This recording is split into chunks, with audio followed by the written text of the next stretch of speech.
오늘 하나님 말씀은 사사기 17장 1절에서 6절까지 말씀입니다. 사사기 17장 1절에서 6절까지 말씀입니다. 에브라임 산지에 미가라 이름하는 사람이 있더니 그의 어머니에게 이르되 어머니께서 은 1,100을 잃어버리셨으므로 저주하시고 내 귀에도 말씀하셨더니 보소서 그 은이 내게 있나이다. 내가 그것을 가졌나이다 하니 그의 어머니가 이르되 내 아들이 여호와께 복 받기를 원하노라 하니라. 미가가 은 1,100을 그의 어머니에게 도로 주매 그의 어머니가 이르되 내가 내 아들을 위하여 한 신상을 새기며 한 신상을 부어 만들기 위해 내 손에서 이 은을 여호와께 거룩히 드리노라. 그러므로 내가 이제 이 은을 네게 도로 주리라. 미가가 그 은을 그의 어머니에게 도로 주었으므로 어머니가 그 은 200을 가져다가 은장석에게 주어 한 신상을 새기고 한 신상을 부어 만들었더니 그 신상이 미가의 집에 있더라. 그 사람 미가에게 신당이 있으므로 그가 에봇과 드라빔을 만들고 한 아들을 세워 그의 제사장으로 삼았더라. 그때에는 이스라엘에 왕이 없었으므로 사람마다 자기 소견에 옳은 대로 행하였더라. 아멘. 예수 그리스도를 믿음으로 우리를 구원하시고 하나님의 은혜의 보좌 앞에 나오게 하신 우리 하나님을 찬양합니다. 갈라디아서 2장 20절을 보면 내가 그리스도와 함께 십자가에 못 박혔나니 그런즉 이제는 내가 사는 것이 아니요 오직 내 안에 그리스도께서 사신 것이라. 이제 내가 육체 가운데 사는 것은 나를 사랑하사 나를 위하여 자기 몸을 버리신 하나님의 아들을 믿는 믿음 안에서 사는 것이라 라고 말씀하고 있습니다. 그리스도께서 십자가에 못 박히실 때 영적으로 믿음으로 우리도 우리 죄와 함께 십자가에 못 박혀서 우리의 죄가 사라지고 우리의 죄가 죽고 우리의 죄악된 우리의 삶도 죽었음을 믿는 것입니다. 또한 그리스도 예수께서 사흘 만에 부활하셨을 때 우리도 이제는 죄에 대해서는 죽고 하나님에 대해서 우리도 예수님과 함께 부활한 것처럼 이제 하나님께 다시 살아서 살아있는 인생으로 사는 것인데 그때 우리의 삶은 이제 내 자아는 죽고 오직 예수 그리스도께서 내 안에 사는 것이다 라는 이 믿음을 성령으로 하며 우리가 사는 것입니다. 바로 중심이 되신 그리스도의 모습을 우리들이 믿으면서 우리 안에 예수 그리스도를 모시면서 사는 삶의 모습인 것입니다. 이처럼 우리를 위해 죽으신 예수 그리스도가 우리의 중심에 살아계심을 믿으며 사는 사람들은 복이 있는 사람들입니다. 오늘 말씀을 통해 우리의 중심이 되신 그리스도를 더 깊이 믿고 그리스도를 따라 사는 저희가 되기 바랍니다. 먼저 사사시대와 그 불행한 삶의 모습을 먼저 보도록 하겠습니다. 오늘 이야기는 사사들이 활동하던 시대에 있었던 일입니다. 이때는 여호수아가 죽고 그 세대의 사람도 다 죽고 그 후 하나님을 알지 못하던 세대가 살았던 시대입니다. 사사기 2장 8절에서 10절 말씀을 보면 여호와의 종 눈의 아들 여호수아가 110세의 죽음에 무리가 그의 기업의 경내 에브라임 산지 가스산 북쪽 딥낫 헤레스에 장사하였고 그 세대의 사람도 다 그 조상들에게로 돌아갔고 그 후에 일어난 다른 세대는 여호와를 알지 못하며 여호와께서 이스라엘을 위하여 행하신 일도 알지 못하였더라. 두 가지를 알지 못했다고 말하고 있어요. 여호와 하나님을 알지 못했고 또 여호와 하나님께서 이스라엘 백성을 위해서 출애굽하고 광야를 걷게 하시고 그리고 정복전쟁을 하고 땅을 분배하고 하는 이 모든 과정에서 하나님께서 행하신 그 일을 알지 못했다. 다음 세대들이 그 후 세대들이 그것을 알지 못했다라고 이야기를 해주고 있습니다. 이들은 하나님과 하나님께서 행하신 일을 알지 못해서 결국 자기 마음대로 사는 거예요. 그래서 성경은 이렇게 하나님을 알지 못하고 하나님을 왕으로 모시지 않으면 반드시 하나님이 왕이셔야 하는데 그 하나님이 계셔야 할 자리에 계시지 않으면 다른 것이 그 왕의 자리를 차지한다고 말하고 있습니다. 그래서 바로 그 다음 구절 사사기 2장 11, 12절을 보면 이스라엘 자손이 여호와의 목전에 악을 행하여 바알들을 섬기며 여호와 하나님을 섬겨야 하는데 여호와 하나님을 모르니까 어떻게 누구를 섬기느냐면 바알이라는 우상을 섬기게 되는 거예요. 애굽 땅에서 그들을 인도하여 내신 그들의 조상들의 하나님 여호와를 버리고 다른 신들 곧 그들의 주위에 있는 백성의 신들을 따라 그들에게 절하여 여호와를 진노하시게 하였다. 이렇게 말씀하고 있는 것입니다. 하나님의 택하신 백성이 하나님을 버리면 다른 악한 것이 그 자리를 차지하게 되는 것입니다. 그렇게 되면 하나님은 진노하십니다. 그리고 징계하십니다. 그러면 하나님의 진노와 징계 아래에서 이스라엘 백성들은 어떻게 해요? 부르짖습니다. 고통 가운데에서. 부르짖으면 하나님은 불쌍히 여기셔서 그들을 구원해 주시고 그 사사들을 보내셔서 구원해 주시고 이렇게 구원해 주시면 그들이 또 잊어버리게 되는 것입니다. 이런 그 다음 그 사진을 보면 그런 모습이 또 나와 있죠. 죄 그리고 압제를 당하고 그리고 하나님께 간구하게 될 때 구원하고 잊어버리게 된다. 또다시 죄를 짓게 돼. 동심원이 점점 안쪽으로 들어가는 모습은 뭔가 하면 더 이게 심해져 간다는 거예요. 밀도가 아주 더 강해져 간다는 거예요. 그리고 결국은 아주 불행한 끝 결말을 보게 되는 것을 이 사사기가 보여주고 있고 오늘 17장부터 마지막 21장까지가 그러한 삶의 모습을 보여주고 있는 것입니다. 죄의 악순환입니다. 오늘날 신앙인들 가운데에도 이렇게 사는 사람들이 있습니다. 참으로 안타깝고 그리고 불행한 모습이죠. 하나님을 모르고 살다가 고통 가운데 전도를 받고 교회로 나와 예수 그리스도를 믿고 살다가 다시 하나님을 잊어버리고 고통 가운데 살다가 부르짖으면 하나님 구원해 주시고 응답해 주시고 또 그걸 망각하고 이것이 계속해서 반복되는 삶은 참으로 어리석고 또 불행한 삶인 것입니다. 훗날 이사야 선지자는 바로 이런 타락한 이사야 선지자 당시에 이스라엘 백성들의 유다 백성들에 대해서 이렇게 한탄하고 있습니다. 슬프다 범죄한 나라여 허물진 백성이요 행악의 종자여 행위가 부패한 자식이로다. 그들이 여호와를 버리며 이스라엘의 거룩하신 이를 만홀히 여겨 멀리하고 물러갔도다. 너희가 어찌하여 매를 더 맞으려고 패역을 거듭하느냐. 온 머리는 병들었고 온 마음은 피곤하였으며 발바닥에서 머리까지 성한 곳이 없이 상한 것과 터진 것과 새로 맞은 흔적뿐이거늘 그것을 싸매며 짜며 싸매며 기름으로 부드럽게 함을 받지 못하였도다. 너희의 땅은 황폐하였고 너희의 성읍들은 불에 탔고 너희의 토지는 너희 목전에서 이방인에게 삼켜졌으며 이방인에게 파괴됨 같이 황폐하였고 계속해서 이 하나님 아버지의 말씀을 거역하고 말씀을 따르지 않은 이스라엘 백성들, 다른 신을, 다른 우상을 섬기는 이스라엘 백성들의 그 불행한 모습을 이렇게 한탄하고 있는 것입니다. 성도 여러분, 우리 모두 잠잠히 우리 자신들을 돌아보며 우리도 사사시대의 백성과 같이 죄의 악순환을 범하고 살고 있지 않은지 돌아보아야 합니다.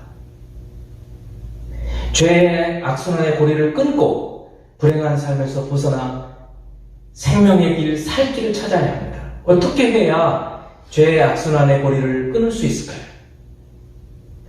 어떻게 죄의 악순환의 고리를 끊을 수 있을까? 이것을 생각하기보다 우선 무엇이 문제인지를 이제 먼저 찾아보고, 그리고 어떻게 죄의 악순환의 고리를 끊어버릴 수 있을지를 살펴보도록 하겠습니다. 무엇이 문제일까? 먼저 사사기 17장 6절 말씀입니다. 그때에는, 오늘 본문의 마지막 절이죠. 이 오늘 본문의 마지막 절과 그리고 이 사사기의 맨 마지막 21장의 맨 마지막 절이 똑같아요.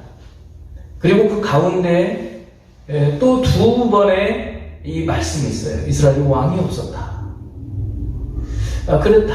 그러니까 네 번에 걸쳐서 사중적으로 이스라엘에 왕이 없어서 자기 소견에 옳은 대로 행했다. 그 결과가 두 가지의 비극적인 사건을 보여주고 있는 것이 이 사사기 17장에서 22장의 이야기입니다. 그때에는 이스라엘의 왕이 없었으므로 사람마다 자기 소견에 옳은 대로 행하였더라.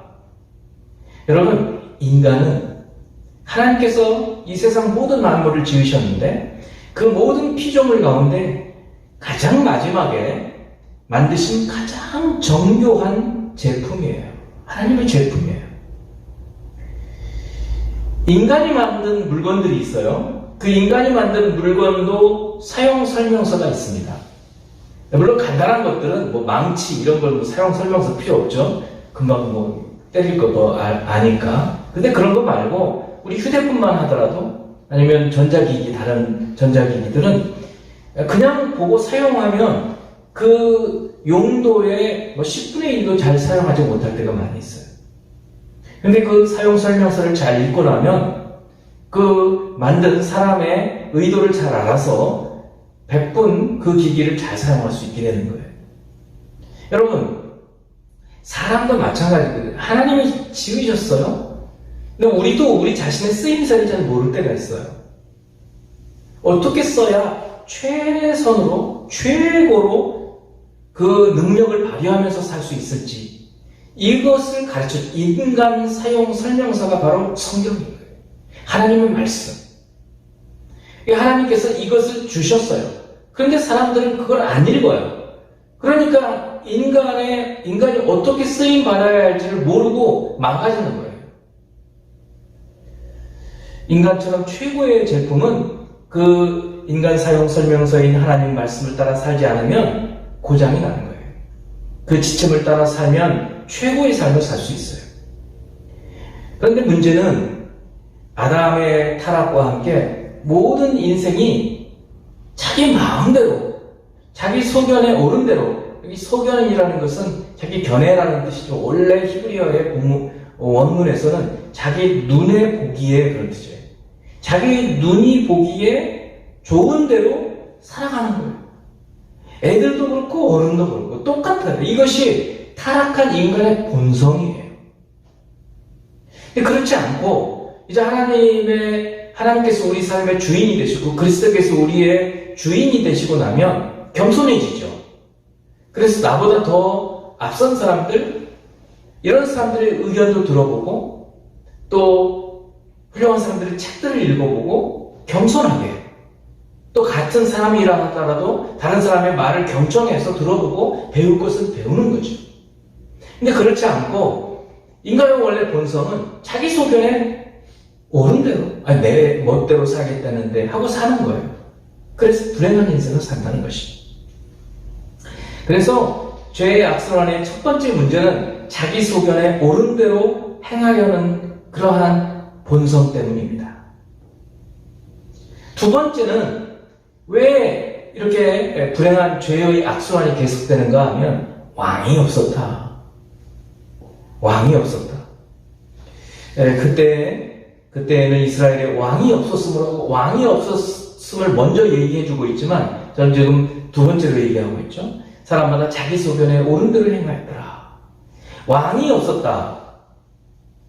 우리가 생각할 때 이 왕은 사울 왕, 그리고 다윗 왕, 그래서 실제적인 그 정치적인 인간의 왕을 우리가 생각할 수 있는데, 사실은 사무엘상 8장 7절 말씀을 보면 여기 왕이 누구인지를 우리가 알 수 있어요. 사실 하나님은 이스라엘이 왕을 세우는 것을 기뻐하지 않으셨어요. 그래서 사무엘에게 이스라엘 백성들이 왕을 요청했을 때 사무엘도 기뻐하지 않았고, 그래서 사무엘이 슬퍼하고 있을 때 하나님께서 허락해 주시면서 하신 말씀이에요. 여호와께서 사무엘에게 이르시되 백성이 내게 한 말을 다 들으라. 이는 그들이 너를 버림이 아니요 나를 버려 자기들이 왕이 되지 못하게 함이라. 그러니까 여기서 그때는 이스라엘에 왕이 없었다는 말은 왕이신 하나님을 왕으로 대접해드리지 못했다는 거예요. 기가 막힌 노릇이죠. 하나님께서 이렇게 말씀하십니다. 자기들이 왕이 되지 못하게 인간 왕을 세우는 것이다. 이 하나님의 그 얼마나 서글픈 그 심정을 우리가 느낄 수 있습니다. 왕은 하나님을 가리키는 것입니다. 하나님을 우리의 통치자로, 우리의 주인으로 인정하지 않고 모시지 않았기 때문에 그래서 자기 소견에 오른 대로 사는 거예요. 자, 이제 우리가 예수를 믿음으로 하나님의 자녀가 된 사람들은 어떤 사람들인가 하면 예수 그리스도를 모심으로 하나님을 나의 주인으로, 예수 그리스도를 나의 구주로 믿고 그 주인의 말을 따라서 사는 사람들인 것입니다. 하나님께서 이스라엘을 특별하게 택하시고 땅도 주시고 통치의 헌법인 율법도 주셨지만 이스라엘은 이것들을 다 저버리는 것입니다. 세 번째, 왜 이렇게 이들이 죄의 악순환을 거듭하는가, 반복하는가? 그것은 아까 우리가 같이 읽었던 사사기 2장 8절에서 10절에서 찾아볼 수 있습니다. 여호와의 종 눈의 아들 여호수아가 110세에 죽음에 우리가 그의 기업의 경내 에브라임 산지 가앗산 북쪽 딥낫 헤레스에 장사하고, 그 다음 10절이에요. 그 세대의 사람도 다 그 조상들에게로 돌아갔고 그 외에 일어난 다른 세대는 여호와를 알지 못하며 여호와께서 이스라엘 위에 행하신 일도 알지 못하더라. 그러니까 여호와 하나님 그리고 하나님께서 행하신 일, 이것들을 알지 못했어. 그래서 죄의 악순환이 계속되는 거예요. 하나님을 알지 못하면 우리는 우리 마음대로 사는 거예요. 하나님 두려움도 몰라요.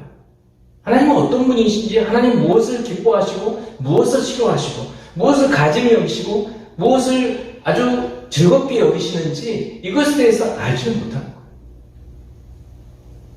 먼저는 레위인들이 하나님과 하나님께서 행하신 일을 가르쳐야 하는데 그들의 책임을 다하지 않았어요. 그래서 사사기 17장에서 21장을 보면 두 명의 레위인이 나오는데 이 레위인들이 이 모습을 보이는 거예요. 하나님을 알지 못하고 하나님의 말씀도 알지도 못해요. 마음대로 사는 거예요. 자기 뜻대로 자기 소견에 오른 대로 사는 거예요.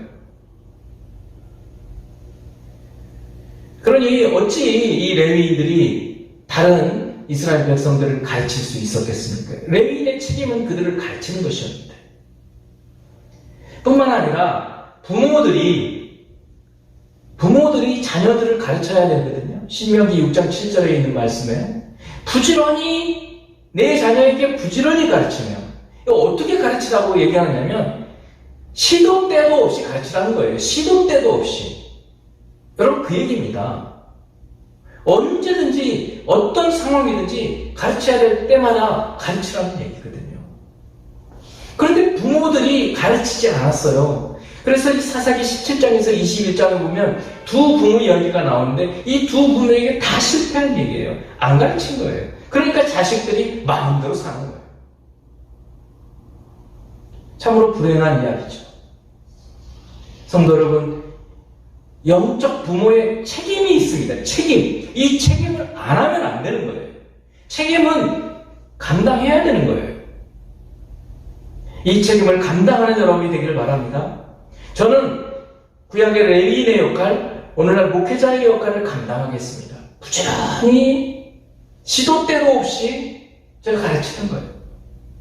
그렇게 해도 부족해요. 사사시대의 문제를 보면서 오늘 우리에게는 무엇이 문제인가 생각해 보십시다. 내가 모든 일의 주인이 되어서 내 눈에 보기 좋은 것만 하려고 하는지, 아니면 하나님께서 보시기에 옳은 일을 하려고 하는지, 하나님 말씀에 근거해서 무엇을 하려고 하는지, 이것을 생각해 보아야 될 것입니다.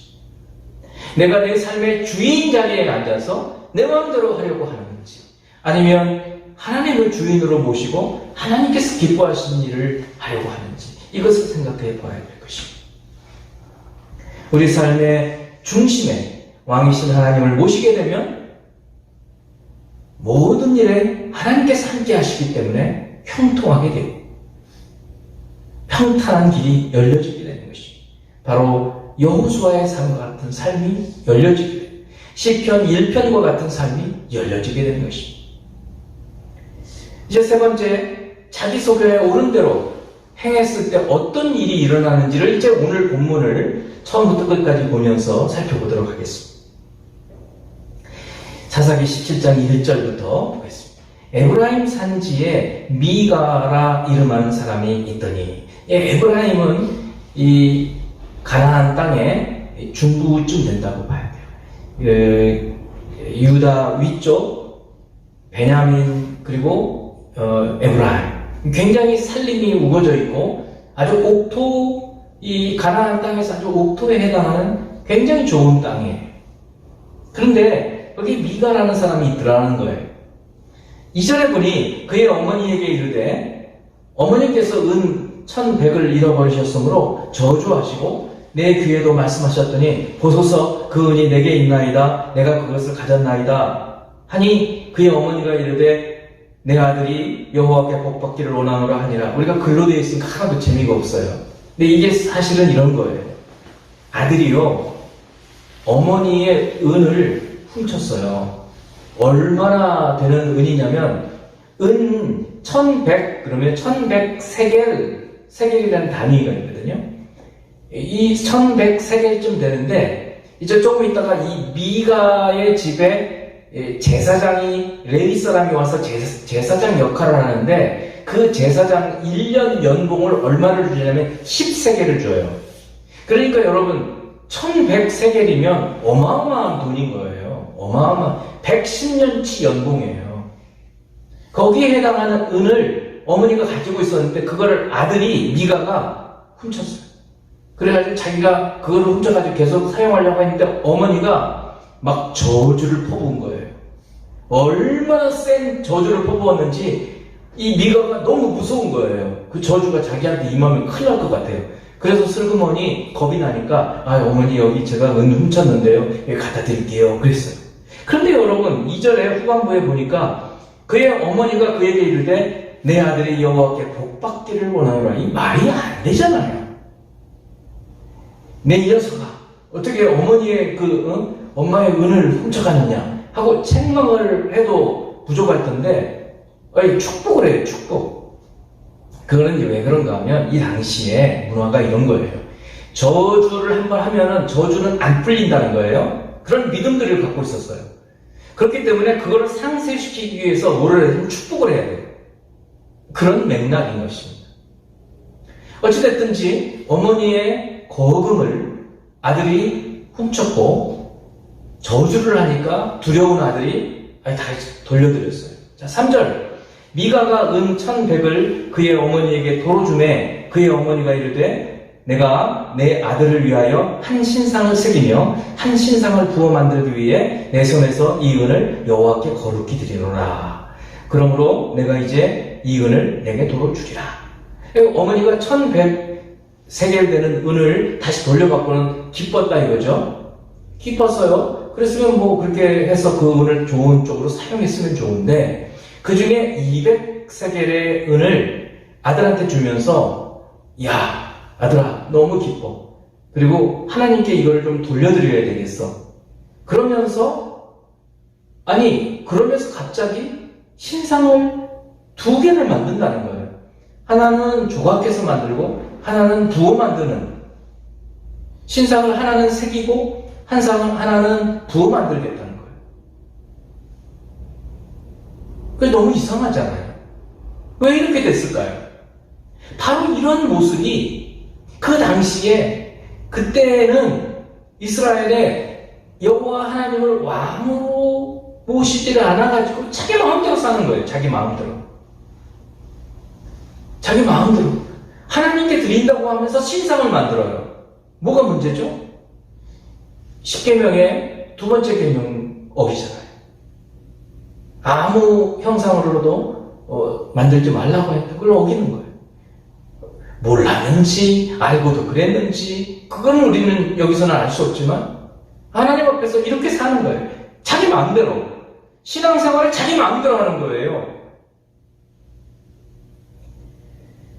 4절에 미가가 그 은을 그의 어머니에게 도로 주었으므로 200세겔의 은을 다시 드렸다는 거예요. 어머니가 그 은 200을 가져다 은 장색에게 주어 한 신상을 새기고 한 신상은 부어 만들고, 그 신상들이 사실은 들이로 되어 있어야 돼요. 들이 미가의 집에 들어와.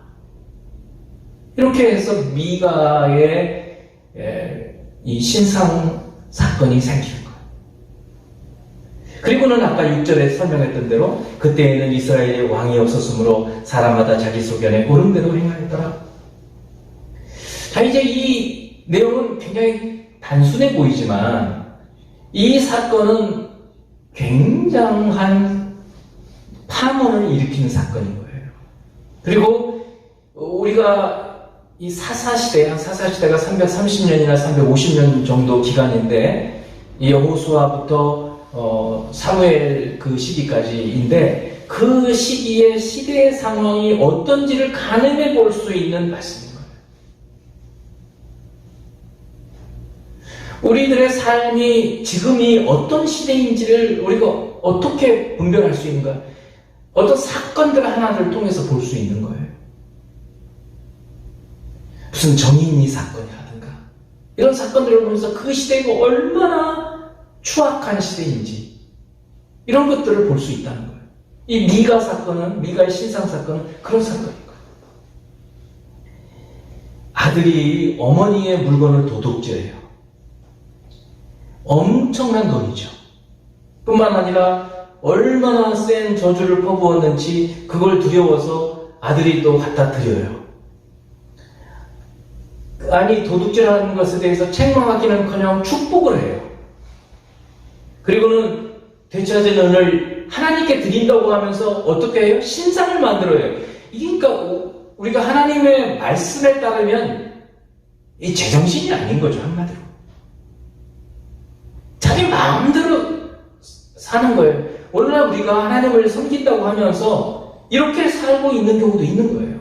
하나님 말씀 해석을 자기 마음대로 하는 거예요. 자기 마음대로. 너무 무서운 일인 거죠. 신상을 2개를 만들었어요. 그리고 이제 후반부에 이렇게 보면, 이 말씀에 보면 5절 말씀에 보면 그 사람 미가에게 신당이 있으므로, 신당이 있었다는 거예요. 신당. 신당이라는 말은 하나님의 집이라는 뜻이에요. 근데 여기서 하나님의 집은 사실은 실로에 성막이 있었거든요. 그 성막이 하나님의 집인데 이것도 똑같은 거예요. 자기 마음대로 신을 섬기는 그런 신당을 만들어 놨어요. 뿐만 아니에요. 그가 에봇과 드라빔을 만들었다는 거예요. 에봇은 뭔가 하면 제사장만이 입을 수 있는 이 조끼 같은 옷이에요. 청색, 홍색, 자색 실로 짜서 정교하게 짠 예쁜 그런 옷이에요. 하나님의 뜻을 물을 때 있는 옷이거든요. 그런데 이 사람은 레위 지파 사람도 아니에요. 그런데 자기 아들을 제사장으로 삼아요. 마음대로잖아요, 마음대로. 기가 막히죠.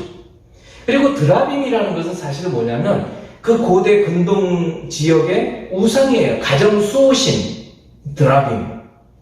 예전에 야곱의 아내였던 라헬이 자기 아버지의 드라빔을 훔쳐가지고 안장으로 이렇게 앉아 있었던 때가 있었어요. 그 드라빔이에요. 그러니까 이방의 신을 또 만들어 놓은 거예요. 이거 혼합주의잖아요. 혼합주의. 이것도 믿고 여호와 신앙도 가지고 이방 신도 믿고 하나님 말씀을 도무지 몰라가지고 아까 말씀했던 여호와 하나님도 모르고 여호와 하나님께서 행하신 일도 모르고 그냥 자기 마음대로 믿는 거예요. 성도 여러분, 여러분 하나님이 어떤 분으로 아시나요? 여러분 하나님께서 여러분의 삶에 무슨 일을 행하셨나요? 우리가 이걸 생각해보고 살아야 돼요. 거기서 끝나면 안 되죠? 하나님은 어떤 분이신지를 자녀들에게 가르쳐 주어야 되는 거예요. 지금 이 시대가, 이 사사시대, 이 미가와 같은 이 모습, 그리고 조금 있다가 또 레위인이 처음으로도요. 그런 사건이 나오는데, 모두가 다 하나님을 알지 못하고, 하나님의 행하신 일을 알지 못했을 뿐만 아니라, 그 후손들에게, 자녀들에게, 다음 세대들이 가르치지 않았기 때문인 거예요. 부모의 책임은 자녀에게 부지런히 가르치고 목숨 걸고 가르쳐야 돼요. 교회에게 가르치는 책임이 있지 않아요. 하나님은 부모의 그 책임을 맡겼어요. 그래서 그 사람 미가에게 신당이 있으므로 그가 에봇과 드라빔을 만들고 한 아들을 세워 그의 제사장으로 삼았더라. 자기 아들은 그냥 제사장으로, 네 제사장 해, 이렇게. 오늘 본문은 여기서 끝나지만 여기서 끝나는 게 아니에요. 이것은 자기 한 가정의 제사장으로 삼았어요. 근데 조금 있으면 단 지파가 땅을 지금 정복을 해야 되는데 너무 그 이방 족속이 세니까 거기에서 정복을 못하고 다른 데로 이사 가야 되겠다고 생각하고 정탐을 가다가 이 미가의 집에 와서 미가의 집에 보니까 신상이 있고 제사장이 있는 거예요. 그래서 우리 좀 기도해줘. 그래서 잘 될 겁니다 하고 이 집에 와 있던 제사장이 기도를 해주니까 가가지고 보니까 좋은 곳이 있는 거예요. 그리고 나중에 돌아와서 이 단지파 족속들이 전부 군사를 몰고 와가지고 이 미가의 집에 있던 신상을 뺏고 이 미가의 집에 있던 이 제사장을 뺏어가지고 자기네 지파에 가버리는 거예요. 그러니까 어떻게 되냐면 처음에는 한 집안의 제사장, 한 집안의 신상이 후에는 어떻게 한 지파의 신상, 한 지파의 제사장이 되는 거예요. 그리고 이 사람이 누군지를 알려주고 있어요. 누구냐 하면 모세의 손자라는 거예요. 기가 막힌 노릇 아니에요? 아니 모세의 손자가 이 짓을 하고 있는 거예요. 모세의 손자는 제사장이 될 수가 없어요. 아론의 후손만 될 수 있거든요. 그런데 자기가 제사장 역할을 하는 거예요. 이거는 도대체 뭐 하는 일인지 알 수 없을 정도로 자기 소견에 옳은 대로 행하는 거예요. 여러분 오늘날에 신앙생활하는데 자기 마음대로 신앙생활하는 그런 사람들이 있어요. 참으로 두려운 일인 거예요. 어떻게 됐는지 아세요? 단 지파는 이제 북쪽으로 올라가서 단 지파 끝에 나중에 여로보암 왕이 금송아지 우상을 만들어 놓게 됩니다. 이 영향이 있는 거죠. 그러니까 어떻게 되느냐면 한 집 미가의 집의 우상과 제사장이 이제는 단 지파라고 하는 한 지파의 제사장과 우상이 될 뿐만 아니라 이제는 한 나라 북이스라엘 전체, 이 북이스라엘 전체의 우상 그리고 제사장, 그때 제사장들도 아무나 세운 거예요. 아무나. 이 전통이 이어져 가는 거예요. 얼마나 기가 막힌 역할입니까? 얼마나 악한 영향력을 미치고 있습니까? 여러분, 저와 여러분들이 하나님 말씀을 제대로 섬기고 하나님 말씀을 따라서 섬기지 않으면 제대로 안 섬기는 모습을 우리 자손들이 볼 거예요. 그리고는 엄청난 파급력을 가지게 될 거예요. 오늘 저희들이 그때는 이스라엘에 왕이 없었으므로 자기 소견에 옳은 대로 행하였더라. 왕이신 하나님을 제대로 알고 그분이 행하셨던 일들을 제대로 알게 될 때에야 비로소 내 마음대로 내 소견에 옳은 대로 내 눈이 보는데 내 눈에 보기에 좋은 대로 살지 않게 되는 거예요. 그래서 하나님 말씀을 철저히 알고 그런가 그렇지 않은가 분별을 해가면서 살아가야 되는 거예요. 부단하게 노력해야 돼요. 그리고 그 모든 말씀들을 자녀에게 부지런히 가르쳐서 나는 늦게 믿었지만 너는 처음부터 어릴 때부터 믿어야 돼. 나는 암송 잘 못하지만 우리 같이 노력해서 더 해보자. 하나님 말씀을 생명같이 여기면서 살도록 그렇게 가르쳐야 된다는 것입니다. 총체적으로 오늘 말씀들을 보면 여호와 하나님의 신앙이 무너져 버리게 되었습니다. 왜 그런가? 시작이 하나님을 왕으로 모시지 않았기 때문에 그래서 자기 소견에 옳은 대로 하게 되고 그리고 자녀들을 말씀으로 가르치지 않았기 때문에 이런 일들이 벌어져 버리고 여기서 끝나는 것이 아니라고 그랬습니다. 한 지파가 무너지고 그리고 북이스라엘 전체가 무너지고 참으로 비극적인 것입니다. 자, 이제 우리가 어떻게 살아가야 될까요? 네 가지만 보도록 합니다. 첫 번째는 예수 그리스도를 주인으로, 중심으로 모시고 내 눈에 보기에 좋은 것이 아니라 하나님 눈에 보시기에 좋은 일을 행하며 살아야 될 거예요.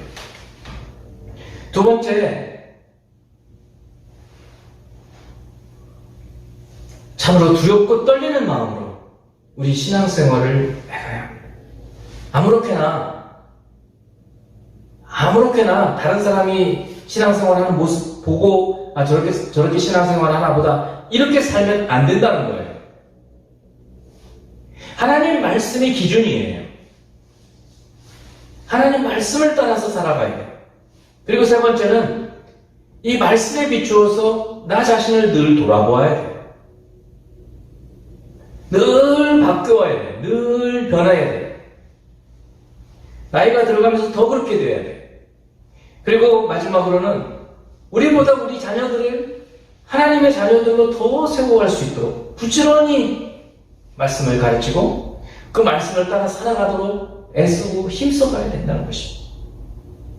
오늘 이 사사기의 17장부터 21장에 나오는 두 아주 끔찍한 사건, 하나는 영적인 타락, 영적 간음, 또 하나는 실제적인 육체적인 간음, 육체적인 타락으로 해서 한 지파, 베냐민이라고 하는 지파가 아주 몰살을 당하게 되는 그런 일들이 벌어지게 되는 거예요. 오늘 이 말씀을 생각하면서 저희들이 어떻게 우리 중심에 이 하나님 예수 그리스도를 모시면서 살아가야 할 것인가? 그렇게 살 때 우리의 삶이 어떻게 되어질까? 그렇게 살지 않았을 때 또 어떻게 되는가? 이 말씀을 생각하면서 우리 삶을 살아가는 저와 여러분이 되기를 주님의 이름으로 축원합니다. 기도하는 시간을 갖겠습니다. 할렐루야. 하나님 아버지, 참으로 안타깝고 불행한 이 사사시대의 이야기를 보면서 왜 이렇게 되었는지 여호수아와 함께했던 사람들이 죽은 후에 여호와 하나님에 대해서 그리고 하나님께서 행하신 일에 대해서 알지 못할 때 바로 이러한 자기 마음대로 자기 소견에 오른 대로 살았던 모습을 보고 아버지 하나님 저희들의 모습을 돌아보고 우리가 하나님을 얼마나 알고 하나님께서 우리의 삶 가운데 행하신 일들이 무엇인가 그것을 따라서 우리가 어떻게 살고 있는지 또 우리 자녀들은 우리가 어떻게 가르치고 있는지 여호와 하나님을 얼마나 가르치고 있는지를 생각해보며 사는 저희들이 되기를 참으로 부끄럽사오니 주여 오늘 말씀이 저희들에게 심령의 도전이 되고 하나님의 이 말씀을 깨어서 두렵고 떨리는 마음으로 살아갈 수 있는 저희가 되게 하시고 그리스도 예수를 늘 우리의 삶의 주인으로 모시고 내가 사는 것이 내가 사는 것이 아니라 그리스도 예수께서 사는 것이라고 고백하며 사는 저희가 되게 하여 주시고 말씀을 부지런히 자녀에게 때가 있든지 없든지 가르치며 살아갈 수 있는 저희들이 될 수 있도록 도와주시옵소서. 예수 그리스도 이름으로 기도합니다.